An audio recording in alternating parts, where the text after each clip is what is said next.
ओम नमः शिवाय, हर हर महादेव, जय महाकाल। अगर आपके जीवन में धन की बहुत ज्यादा समस्या है, घर में संपदा नहीं बढ़ रही है, आपका मान सम्मान नहीं बढ़ रहा है, या फिर आपकी कोई मनोकामना है जो काफी समय से पूरी नहीं हो रही है, तो मात्र आपको छोटा सा उपाय करना होगा। 7 गेहूं के दानों वाला उपाय और 1 लोटा जल वाला उपाय वाला दिन आ चुका है।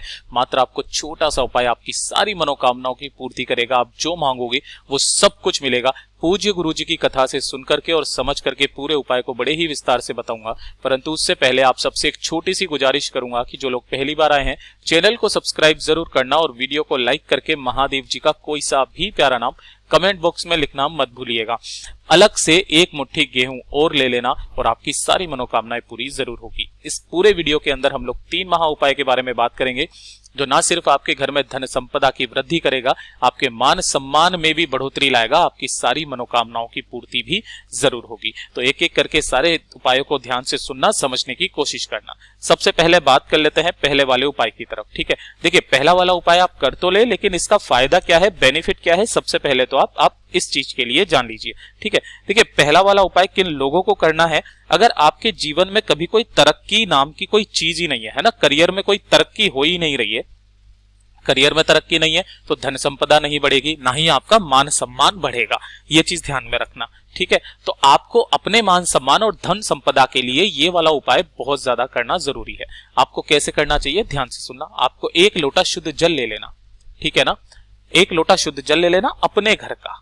ये ले लिया, उसके बाद में आपको इसी के अंदर 2 से 4 बूंदे मिलानी होगी, किसकी, गंगा जल की। ठीक है, गंगा जल की ये मिला लेना, इसी के अंदर मिला लिया। ठीक है, और आपको लेने होंगे 7 गेहूं के दाने। ठीक है, यह है 7 गेहूं के दाने, ध्यान रखना खंडित नहीं होने चाहिए। ठीक है, तो 7 गेहूं के दानों को भी आपको इसी वाले लोटे के अंदर डाल देना है। तो ये 1 लोटा जल तो ये तैयार हो गया, जिसके अंदर आपने 7 गेहूं के दाने और थोड़ा सा गंगा जल डाला है। और अलग से आपको 1 मुट्ठी गेहूं के दाने ले लेने हैं अलग से। ठीक है ना, ये 1 मुट्ठी ले लेना और इन्हें लेकर के पहुंच जाना कहां पर, मेरे देव आदिदेव महादेव जी के मंदिर शिवलिंग के पास। कब जाओगे, प्रदोष काल में। लेकिन जाना कब है, किस दिन करना है ये वाला उपाय, वो ध्यान से सुनिएगा। इसके लिए गुरुदेव ने केवल 2 ही तिथियां बताई है कि अगर कभी बार प्रदोष का दिन पड़ जाए, वो भी किस दिन, रविवार के दिन, तो आप कर लेना, है ना, प्रदोष के दिन, और दूसरा शिवरात्रि के दिन। ठीक है, ये 2 दिन ऐसे बताए हैं गुरुदेव ने जिस दिन इस धान का और इस गेहूं का उपाय किया जाता है। जब यहां पहुंच जाएंगे प्रदोष काल में, उत्तर दिशा यानी कि नॉर्थ डायरेक्शन की तरफ मुंह करके खड़े हो जाना। सबसे पहले अपनी कामना बोलना कि मेरे देव आदिदेव महादेव, मेरे जीवन में कोई उन्नति नहीं हो रही है, मान सम्मान नहीं बढ़ रहा है, ख्याति प्राप्त नहीं हो रही है, ना ही धन संपदा बढ़ रही है, तो प्लीज मेरे देव आदिदेव महादेव मेरी इस मुसीबत को, इस समस्या को हल कीजिए। इतना आप कोशिश करना बोलने की, जैसी आप विनती कर सको। उसके बाद में 1 लोटा जो आप लेकर के आए, जिसके अंदर गंगा जल और 7 गेहूं के दाने हैं, मेरे देव आदिदेव महादेव जी के ऊपर आपको समर्पित कर देना है। ओम नमः शिवाय, श्री शिवाय नमस्तुभ्यम का स्मरण करते हुए ये कर दिया। उसके बाद में अपने दाहिने हाथ में आपको वो पूरे के पूरे जो 1 मुट्ठी अलग से आप गेहूं के दाने लेकर के आए हो, उस 1 मुट्ठी गेहूं के दानों को आपको यहाँ शिवलिंग का जो ये वाला स्थान होता है, जलाधारी वाला स्थान, यहां पर आपको अपनी मुट्ठी टच करनी है। आपके मुट्ठी के अंदर वो गेहूं के दाने रहेंगे, टच करना। टच करने के पश्चात आपको ओम नमः शिवाय मंत्र का स्मरण करके अपनी कामना कह करके उन पूरी की पूरी मुट्ठी को मेरे देव आदिदेव महादेव जी की शिवलिंग पर समर्पित कर देना। जो भी व्यक्ति गेहूं के दानों का दान कर देता है, तो यकीन मानिए उसका मान सम्मान बढ़ने लगता है, घर में धन संपदा वैभव हमेशा बढ़ने लगता है। ये तो हो गया पहला उपाय। इस वाले उपाय को स्त्री, माता, बहन कोई भी अपने परिवार के लिए कर सकती है ना। अब बात कर लेते हैं दूसरे वाले उपाय की तरफ। जो दूसरा वाला उपाय है, किन लोगों को करना है, वो पहले ध्यान से सुन लीजिएगा। ठीक है, अगर आपके भी जीवन में, देखिए एक तो आप वो वाला कर सकते हो, दूसरा अगर आपके जीवन में धन की बहुत ज्यादा कमी है, या फिर कर्जा बहुत ज्यादा बढ़ता जा रहा है, आपके कोई लोन लिया हुआ है जिसको चुकता करने में काफी सारी दिक्कतें आ रही है, ठीक है ना, या फिर आपकी पदोन्नति नहीं हो रही है नौकरी में, ठीक है ना, तब आप इस उपाय को करना। देखिए करना कैसे होगा, इस वाले उपाय को 2 तरीके से किया जाता है, आराम से बताऊंगा, ध्यान से सुनना। आपको 1 लोटा शुद्ध जल अपने घर का ले लेना। ठीक है, थोड़ा सा लेना होगा आपको पिसा हुआ लाल चंदन, यहां लिखता भी जाता हूं ताकि आप देख भी लो। ठीक, उसके बाद में आपको लेना होगा एक लाल फूल, ये वाला जो फूल है ना, तो केवल आपको लाल फूल चाहिए, वो भी कितने, एक लाल फूल ले लेना, ठीक है, थोड़ा सा ले लेना एक गुड़ का टुकड़ा, ठीक, और इसी के साथ में लेने होंगे आपको 7 गेहूं के दाने, ठीक है, 7 गेहूं के दाने।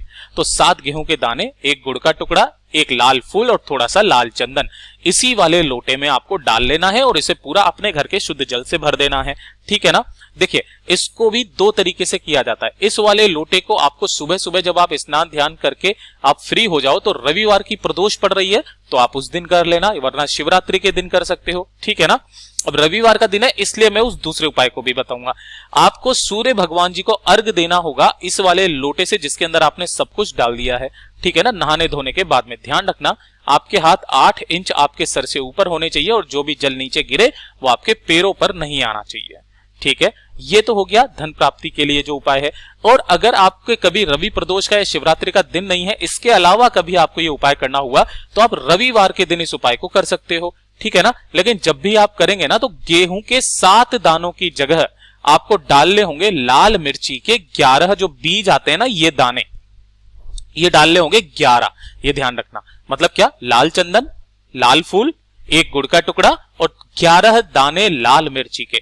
इन्हें डाल करके आपको रविवार के दिन जो भी व्यक्ति इस तरीके से सूर्य भगवान जी को अर्घ दे देता है सूर्य भगवान मंत्र का स्मरण करते हुए, यकीन मानिए अगले रविवार से उसके घर में धन की आवक चाल आना शुरुआत हो जाती है और साथ ही साथ आय के नए स्रोत भी खुलते हैं। तो ये हो गया दूसरा उपाय, ठीक। अब बात कर लेते हैं तीसरे उपाय की और इस वीडियो के सबसे आखिरी उपाय की। अगर आपकी कोई मनोकामना है, कोई विश है जो काफी समय से पूरी नहीं हो रही है, तो आपको ये वाला उपाय करना है, ठीक है ना। देखिए बहुत ही अच्छा संयोग बन रहा है, रविवार की प्रदोष बन रही है और साथ ही साथ उसी के अगले दिन पड़ रही है शिवरात्रि। दोनों में से किसी भी दिन इस उपाय को कर लेना, इससे अचूक दिन आपको नहीं मिल सकते, ठीक है। 1 लोटा शुद्ध जल ले लेना है ना अपने घर का। इसी के साथ आपको लेनी होगी बेलपत्र जो कहीं से भी खंडित ना हो। देखिए इस वाले उपाय को करने का एक नियम है, तरीका है। कितने लेने हैं? 21 आपको बेलपत्री लेनी है और 1 लेना होगा धतूरा। 21 बेलपत्री और 1 लेना होगा धतूरा। ले लोगे? थोड़ा सा ले लेना लाल चंदन, पीला चंदन, सफेद चंदन, जो भी चंदन आपको मिल जाए वो चंदन आप ले लेना। गुरुदेव ने कोई ऐसा फिक्स नहीं बताया, केवल चंदन बोला, ठीक है। इन सभी चीजों को लेकर के पहुंचना मेरे देव आदिदेव महादेव जी के मंदिर शिवलिंग के पास प्रदोष काल में, है ना। प्रदोष काल में पहुंच जाना। सबसे पहले आप क्या करोगे? मेरे देव आदिदेव महादेव जी के ऊपर ओम नमः शिवाय श्री शिवाय नमस्तुभ्यम का स्मरण करते हुए 1 लोटा शुद्ध जल आपको समर्पित कर देना है ना। ध्यान रखना जो आपने सबसे पहले लोटा जल समर्पित करना है, उसके बाद में जो आपने 11 पत्तियां ली है, आपको लाल चंदन, पीला चंदन, सफेद चंदन जो भी आपने लिया है उसके अंदर थोड़ा सा जल मिला करके इन पत्तियों पर आपको लिखना होगा ओम नमः शिवाय, ठीक है ना। किस तरीके से लिखोगे? बड़ी वाली पत्ती पर आपको लिखना होगा चिकने हिस्से की तरफ ओम, यहां पर लिखना होगा नमः और यहां पर लिखना होगा शिवाय। आप चाहो तो इनको आपको अपने घर से ही लिख करके लेकर के आ जाना और एक पॉलिथीन में ले जाना बेलपत्रियों को, ठीक है। तो आपको ओम नमः शिवाय हर एक पत्ती पर इस तरीके से लिख देना है, ठीक है। उन सभी पत्तियों को एक के ऊपर एक जमाना और एक साथ उठा करके आपको मेरे देव आदिदेव महादेव जी की शिवलिंग के ठीक ऊपर समर्पित करना है।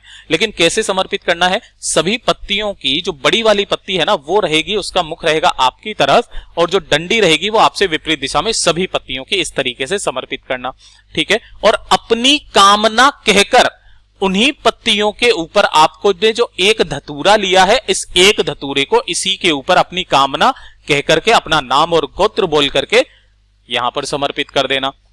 जो भी व्यक्ति इस उपाय को कर लेता है ना, यकीन मानिए उसकी सारी मनोकामनाएं विश पूरी जरूर होती है। और साथ ही साथ इसी के साथ गुरुदेव ने बताया कि अगर धन की बहुत ज्यादा कमी है आपके घर में, है ना, तो ये छोटा सा उपाय कर लेना कि यहां से उस 1 धतूरे को और 1 बेलपत्र को उठा करके लेकर के आना और अपने घर में धन रखने के स्थान पर इसे रख दीजिएगा। अगली शिवरात्रि तक आने तक देखिएगा आपको खुद को धन की प्राप्ति किस प्रकार से होती है, खुद मेरा देव आदिदेव महादेव ही जानता है।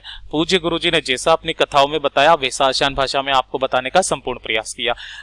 जब अगली प्रदोष या अगली शिवरात्रि आ जाएगी, उन्हें निकालना, बेलपत्री के पेड़ के नीचे डाल देना और वापस से इस वाले उपाय को करके फिर से वापस उठा करके डाल देना। बस इतना सा उपाय करना है, धन की कमी आपके जीवन में कभी नहीं रहेगी, ठीक है। तो अगर वीडियो अच्छा लगा हो तो लाइक जरूर करना, चैनल को सब्सक्राइब जरूर कीजिएगा।